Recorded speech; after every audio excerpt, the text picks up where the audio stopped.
আসসালামু আলাইকুম সুপ্রিয় দর্শক, আজকে আমরা আবারও আরেকটা নতুন প্রতিবেদন নিয়ে হাজির হয়ে গেলাম। সেটা হচ্ছে আসাম কামরূপ কামাখ্যা থেকে প্রশিক্ষণপ্রাপ্ত কবিরাজ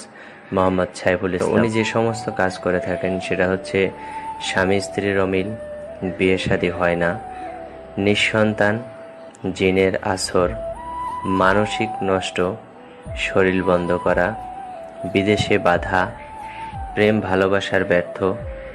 ব্যবসা বাণিজ্যের বাধা, হারানো জিনিস বাহির করা, বান ও কুফুরি কাটা, বাড়িতে বাড়িতে অশান্তি, জমি নিয়ে মামলা মোকদ্দমা, শত্রু দুশ্মনকে দমন করা। বিশেষ করে উনি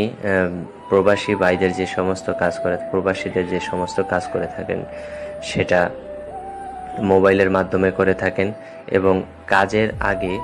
উনি কোনো টাকা নেয় না, কিন্তু কাজ করার